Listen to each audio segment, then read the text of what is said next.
ಗುಂಡೆ ಗುಂಡೆ ಗುಂಡೆ ಗುಂಡೆ ಏ ಕುಕ್ಕಿ, ನಮ್ಮ love story ಬಗ್ಗೆ ನಿಮ್ಮ ಮನ್ಯಾಗ ಹೇಳಿದೇನ? ಏನಂದ್ಲ ನಿಮ್ಮವ್ವ? ನೀನೇ ಬೀದಿಗೆ ಬರ್ತೀಯೋ ಏನು ನನ್ನೇ ಅಡಾಪ್ಟ್ ಮಾಡ್ಕೋತಾರಂತ ನಿಮ್ಮ ಮನ್ಯಾಗ? ನಿನಗೇನು ಹೇಳ್ದದು ಗುಂಡೆ, ನಮ್ಮ ಮನ್ಯಾಗ ಇಂಟರ್ಬ್ರೀಡ್ ಲವ್ ಮ್ಯಾರೇಜ್ ಒಪ್ಪಂಗಿಲ್ಪ.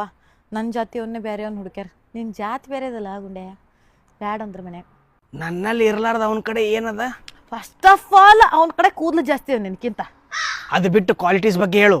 ನೀ ಹೇಳ್ತಿರ್ತಿ ಅವ ಪೆಡಿಗ್ರಿ ತಿಂತಾನ. ಸ್ನಾನದ ಬಗ್ಗೆ ಕೇಳಿ ನೀನು ಎಂದರೆ ಮಾಡಿ ಸ್ನಾನ.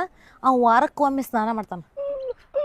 ಈಗ ನನ್ನ ಮದ್ವೆ ಆಗ ಅವ ಫುಲ್ ಟ್ರೈನ್ ಡಾಗ್ ಇದಾನವ. ಹೈಫೈ ಕೊಡ್ತಾನ, ಶೇಕ್ ಹ್ಯಾಂಡ್ ಕೊಡ್ತಾನ. ನಮ್ಮ ಮಗು ಬಂದ್ಲ ಅಂದ್ರೆ ನಿನಗೆ ಏನು ಬರ್ತದೆ ಕೊಡ್ಲಿಕ್ಕೆ? ಶೇಕ್ ಹ್ಯಾಂಡ್ ಕೊಡ್ತಿ, ಹೈಫೈ ಕೊಡ್ತಿ, ಏನ್ರ ಬರ್ತದೆ ನಿನಗೆ? ನನಗೆ ಯಾರೂ ಕಲಿಸ್ಕೊಟ್ಟಿಲ್ಲ ಕುಕ್ಕಿ. ನೀನೇ ಏನು ಕಲ್ತಿಲ್ಲ ಗುಂಡೆ. ನಾಳೆ ನಮ್ಮ ಮಕ್ಕಳಾದಂದ್ರೆ ಅವಕ್ಕೇನು ಕಲಿಸ್ತಿ? ಹೇಳ್ತೀನಿ, ಕಲಿಸ್ತಿ ಅವಕ್ಕೆ ಕುಕ್ಕಿ. ಅದಕ್ಕೆ ಹೇಳೋದು, ಪ್ಯಾರ್ ಕರೋ ಲೇಕಿನ್ ಅವಕಾತ್ ಮೇ ಕರೋ. ಪ್ರೀತಿಸೋ ತಪ್ಪ ಕುಕ್ಕಿ. ಪ್ರೀತಿಸೋ ತಪ್ಪಲ್ಲ ಗುಂಡೆ, ನಮ್ಮ ಲೆವೆಲ್ ನೋಡ್ಕೊಂಡು ಮಾಡ್ಬೇಕೆಲ್ಲ. ನನ್ನ ಮರ್ತು ಬಿಡು, ನೀನು ನಮ್ಮ ಮನೆ ಕಡೆ ಬರ್ಲಿಕ್ಕೆ ಹೋಗ್ಬೇಡ. ಮಮ್ಮಿ ಇಲ್ಲೇ ಇದೀನಿ ಬಂದೆ. ಗುಂಡೆ ಮರ್ತು ಬಿಡು ನನ್ನ. ಮಮ್ಮಿ